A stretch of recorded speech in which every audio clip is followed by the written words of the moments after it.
baadhi ya watu wanasema kwamba wengine wametoa hoja za msingi kama kuhitaji uongozi wa Simba Sport Club waige baadhi ya vitu ambavyo wanafanya viongozi wa Yanga. Wewe naona kama unaita ushabiki lakini uangalie kwetu hizo tofauti. Kwanza elewa, inaitwa timu ya wananchi, timu ya Tanzania. Wale watoto ukiangalia hata jezi zao unaona kabisa ni watoto wa kufikia. Kwa sababu nchi yetu sisi hainaga bendera nyekundu, alama nyekundu. Sasa ukiangalia mimi hapa nimekaa Tanzania. Ndio maana wale watoto tukiwaangalia tunasema watoto wa kufikia. Walisauliwa na Waarabu kwa sababu Tanzania hii haina nguo nyekundu. Kwa wale watoto wale, unajua siku zote watoto wa kufikia wanapokutana wenyewe kwa wenyewe lazima wagombane sana. Kwa sababu watoto wa kufikia, baba hajulikani, mama hajulikani, hawa ni watoto wa kufikia. Kwa hiyo wale watoto wale mimi sipo upande wowote. Ila mimi ninachokiomba ule moto uliowasha, naomba Mangungu aondoke, yule Mudi mwenyewe aondoke, libaki Pagale tupu. Unajua siku zote ukiwa na nyumba yako nyumbani kwako, inapotolewa milango, inapotolewa madirisha, inabaki Pagale. Sasa likishabaki Pagale, yani hata mpita njia anaingia. Kwa mimi nataka Mangungu aondoke, Mudi aondoke, ili ile timu watembeze bakuli. Wakishatembea na bakuli, hata penyewe na uongozi ule mdogo ili waige vitu ambavyo mmefanya nyinyi. Wana uwezo. Hii timu ya wananchi wana uwezo. Mlio kutembeza bakuli. Elewa kwanza, hii ni timu ya wananchi, timu ya wanachama. Wala watoto kaenda kwa sacha sasa hivi hata kadi ya wanachama hawana. Kama kile kigenge cha wauni kilichokaa Sinza kule.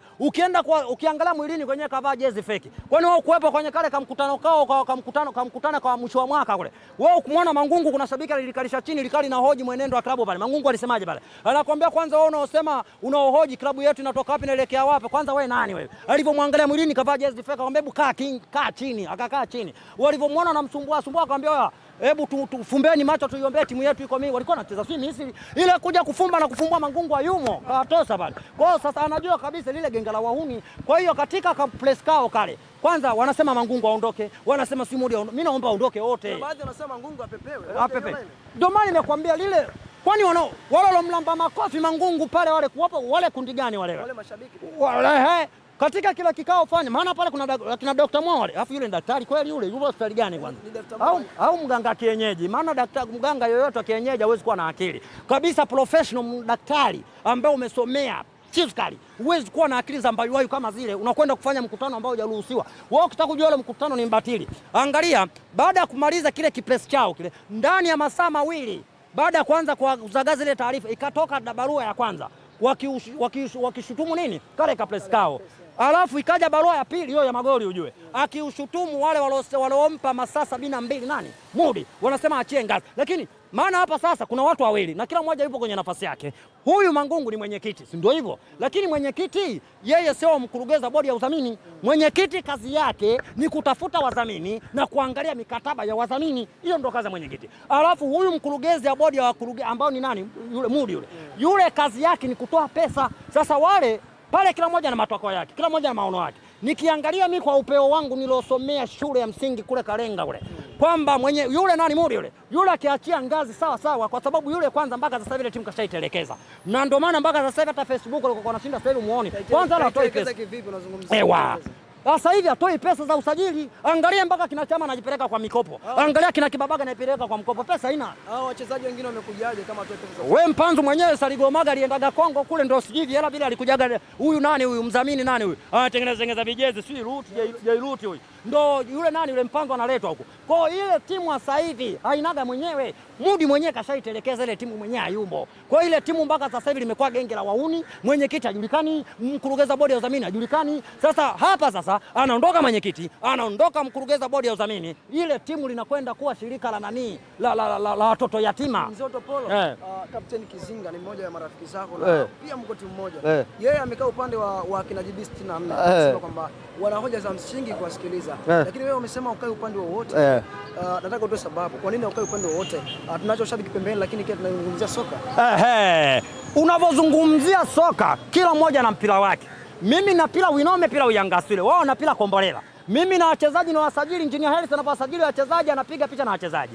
Sasa mimi mpaka sasa hivi hata kwenye utani kwenye tushatoa. Kwa hiyo mimi natoa kwenye swala la mpira, mimi nabakia na klabu yangu. Na ndio maana mimi kama rais wote Tanzania, mimi sio shabiki wa mpira, mimi shabiki ya klabu. Duniani kote sina klabu yoyote zaidi ya Yanga. Ukimwona mtu anawaunga kina Dr. Mo, sio kina nani, sijui anawaunga mkono, huyo kwanza naweza nikasema hafikiria mbele. Kwa sababu nakwambia jirani anavyogombana, we jirani we shangilia huko. kwa sababu ile wale kwenye ligi kuu Tanzania bara wapinzani wetu, kwa sababu ligi kuu Tanzania bara hapa anahesabikaga mimi na ile mitoto ya Modi. Huo ndio ukweli. Sasa leo hii watoto wa Modi wanagombana, napigana ngumi, wao wanataka wagombelezee. Wao unaona kabisa watu wanagombana, unawaachanisha, wacha wapasuane. Wakipasuana kwako wewe ndio furaha, sisi ndio madaktari, si ndio hivyo kaka? Sasa sisi ndio madaktari wa kutoa operation orders. Sasa yale akipasuana, si kazi yetu kuwashona. Sasa kuwashona kwenye lini? Mwezi wa 3. Wewe uoni la hiyo kaka? Unaonaje hiyo? Kwa wale hata wapasuane, sisi ni madaktari. Kumbuka leo huu mwezi wa 2, si tarehe ngapi leo? Sasa tarehe 1 mwezi wa 3 kesho. Sasa anakuja tarehe 1 ya mwezi wa 3 yameshapasuana. Si kazi yetu kuwaingiza kwenye vyumba na kuwashona kwenyewe nyuzi 7. Mimi nataka nikalining'inize tarehe 1 mwezi wa ngapi? Mwezi wa 3. Kwa hiyo ule mlumbano unaoendelea sasa hivi, Mungu shusha rehema zako, endelee kuuana. Tuzungumzie mchezo ambao mnacheza kesho dhidi ya FAR Rabat. Na ndio mchezo ambao watu wengi wanatazamia sana kama Young Africans itakuwa na mwenendo au Young Africans Saudi nyumbani. Mchezo utakuwa mgumu kiasi gani kwa Young Africans?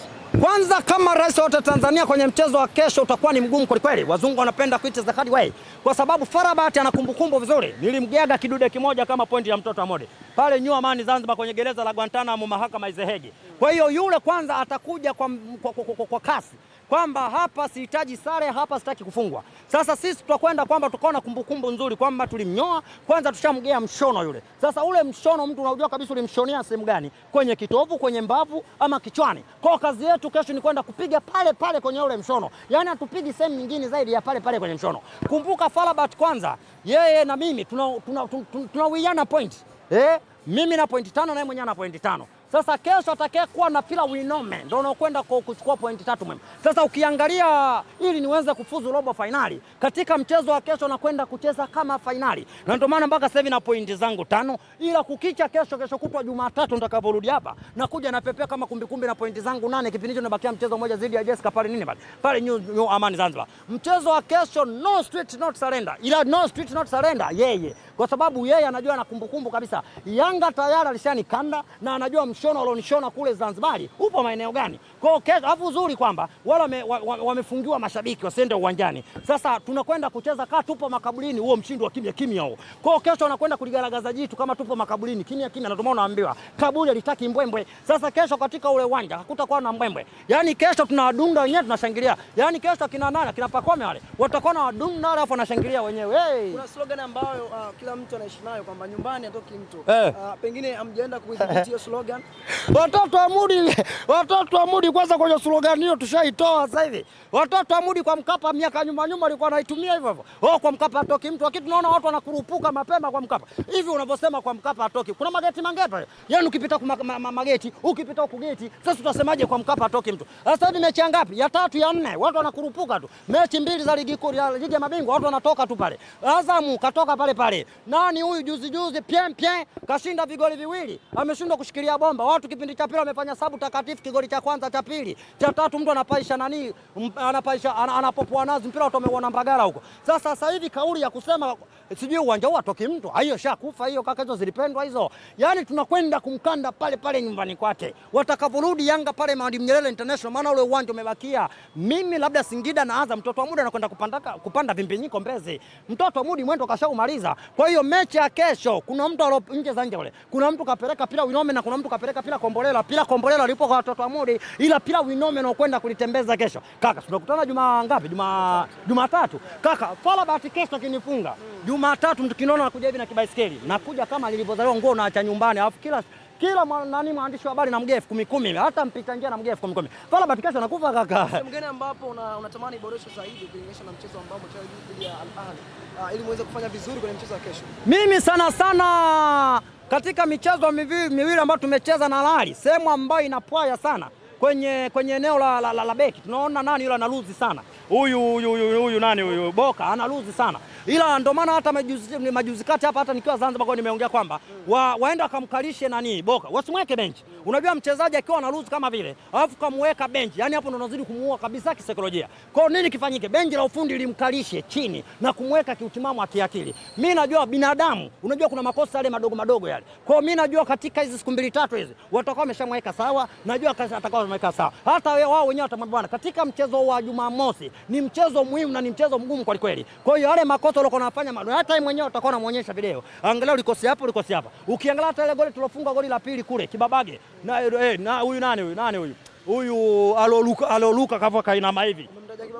Unajua yule naye namkumbuka sasa, kajikopesha mwenyewe kule Mwenda. Unaona, baada ya kuruka hivi akaruka hivi. Kwa hiyo mwenyewe akiangalia tu bwana, la kumbe nitakuwa niruka hivi, nitakuwa nisiruke hivi. Kwa hiyo mimi najua wale makosa madogo mimi najua watakwenda kujirekebisha. Katika mchezo wa kesho mimi naomba waangalie sana kwenye upande ila kwenye upande wa shambuliaji ule kule wakimweka kama kawaida, wakimweka Okelo, wakimweka Depo, wakianza wote kwa pamoja, hapo tunapata pila winome, naambiwa pointi 3 tunakwenda kunyakua mapema zaidi. Neno moja kwa mashabiki ambao watasupport Young Africans kuelekea mchezo wa kesho. Kwanza tutakuwa maana ule uwanja mpaka sasa anasema utakwenda kuingia bila mashabiki. Kwa hiyo kwa upande wa mashabiki ambao tutakuwa kwenye banda umiza, kuanzia leo zianze dua muhimu kwa kweli, ili mradi tupate pointi 3 muhimu. Unajua dua ukiwa hapa wanakuambia dua kama malaika zitapepesuka mpaka zitafika kule nchini Moroko. Kwa hiyo niwaombe mashabiki wa Yanga, vimba Mwananchi ukiwa unaiombea dua. Unajua kila mmoja na nyota yako, kwamba wewe ni nyota yako leo unaweza kuiombea timu ishinde magoli 5 na kweli ukawini. Kwa hiyo niwaombe mashabiki wananchi, unavyosema vimba Mwananchi,